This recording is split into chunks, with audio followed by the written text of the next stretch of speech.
Hello, hello, hello. I am Christy Abel, certified sexual health educator, high school counselor, former teacher, and mama. Today I'm here to chat with you briefly about teen angst and give you some tools to not only help your child survive through it, but yourself as well. Because let's be honest, this is not an easy time, this transition period. So teen angst is actually caused by the pituitary gland. It is sending out all these signals for major changes to happen to their kid's body, but it also affects their mental health and their ability to self-regulate. And this often shows up in things like the stomping up of stairs and the slamming of doors and these seemingly little things that then turn into these really big things, right? So sometimes this can be from you just saying no to something. Sometimes they're having social issues. They might have a romantic setback. They might be struggling in school and maybe not ready to share that yet. Or again, it just comes down to the hormones that come with adolescence. So they might start fights with you for no reason, and the mood swings can become so extreme. Now, the good news is that this is all developmentally appropriate. Okay, I'm going to do another video about the process of growing up, which includes differentiation and separation and responsibility and these other things, right? But teen angst plays a part of that. But it also can show up as rude behavior, being more short-tempered. It can be sleeping more and not often when you want them to, like at night, right? So we'll have a few tips on that in a sec. Okay, they might want to play loud music. Thank goodness for earbuds, but we also want to protect their ears. They might feel self-conscious about their changing bodies. They might be questioning their gender identity or their sexual orientation.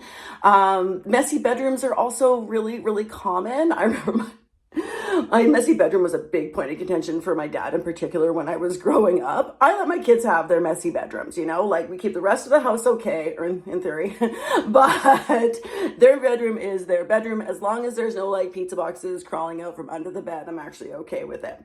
And they're also going to take more risks, which is probably one of the scariest things about teenagers is that they can be really impulsive and risk-taking. But again, it's developmentally appropriate. They're testing themselves in the world. Now, how can you help them and help yourself as well? Number one, sleep. Okay, anytime anybody doesn't get enough sleep, teenagers should have 8 to 10 hours a night uninterrupted. And anybody gets cranky with too little sleep. But remember, there's lots of growth and changes happening in their bodies. They need the rest, and they need the rest from their phone. Okay, so this is the rule I'm going to say over and over and over again, and it comes from my experience from being a high school counselor, okay? All the bad stuff happens between 10 p.m. and 7 a.m., okay? So including if your kid is using their phone as their alarm clock, which is very common, go buy them an alarm clock, okay? Hand over their phones at a specific time, okay? So at our house, it's 10 p.m. to 7 a.m. And they can even still, my kid we keep the phone outside his room and he can still listen to the ASMR and all that kind of stuff that he wants to.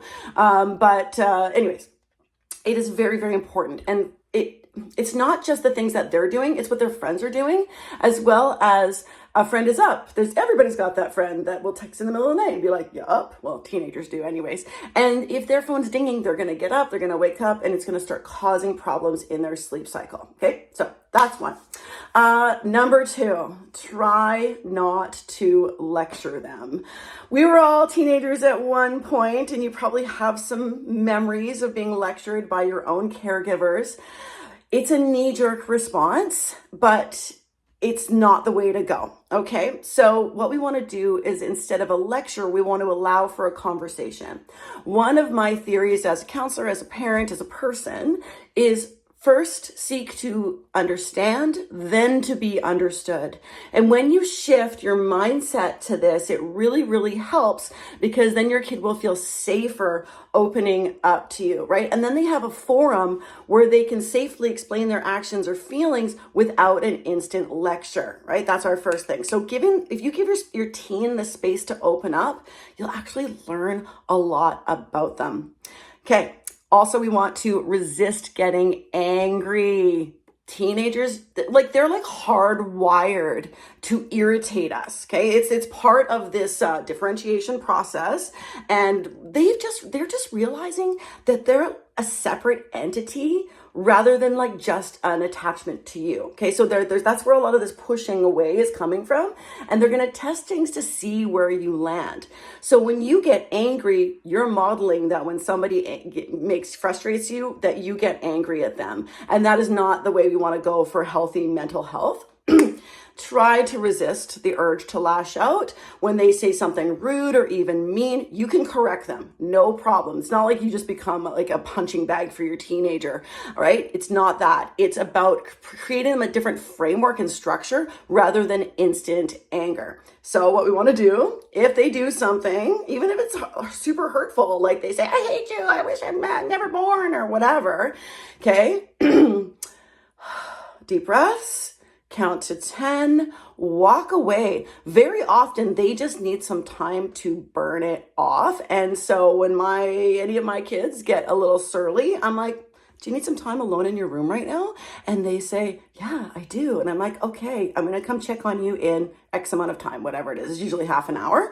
And they've calmed down. Okay. And their pituitary gland has calmed down. All right. So it's a ride. Okay. And we want to keep the door open for those chats. So let them know they may or may not take you up on it, okay? Like they're at a point in their lives where their peers are more influential than you are. So if they need to talk to their friends, that is okay. So some things, and I'll do other videos about this, where they should always talk to a trusted adult. But when it comes to like just feeling like nobody understands you, that kind of thing, that is really good where their peers will come in. Now, but if they do know that that door is open, they'll know that they can, even if it's just a crack, they know that they can kind of inch it forward, okay? And it gives them being able to talk to a trusted adult. And by the way, young people need 5 really strong, healthy relationships with 5 adults in order to have healthy self-esteem, okay? It can help them give this sense of security in a really confusing and fast-moving world. All right, try not to take it personally, okay? So we kind of want to push back. You can seem hurt or defensive. It is not about you for the most part, okay? It can also be a learning opportunity, but it's not personal. It is this stage in their life. It's just what it is. If you have done a good job with attachment when they're young, and I'm dollars to donuts they're going to come back, okay? This is a very small window of time, and they're going to come back. We also want to encourage exercise, okay? So exercise releases beta endorphins into the body. It helps them to process, it helps everybody process emotion. But you can't just sit on the couch and be like, go outside and play soccer. Like you have to model it, okay? And it can be an opportunity for you to do something together. And if after the storm has passed, you realize that you have kind of acted like a jerk, apologize and do it in like a meaningful way where you're specific. I'm sorry that I did this, and it is so much more effective than a blanket, I'm sorry I was mean or whatever, right? Okay. And this is another thing to model, okay? We want to model apologizing, asking for forgiveness, and then also giving it and moving on. These are real gifts that you can give to your child's mental health. Speaking of mental health, okay, it is different from teen angst, okay? Mental illness is different from teen angst. If you are interested in taking a deeper dive into not just what they are, but how they're different and how you can help and the steps that you can take, and also like warning signs that it's not just teen angst. Teen angst is a phase. Mental illness is not. All right, so you can find out more about that over on YouTube at Rethink Sex Ed. I have like I said, a deeper dive into, and it's called Puberty and what is it called? And Mental Health Literacy. It's called Puberty and Mental Health Literacy. And if I can, I'll link it below. All right, bye for now.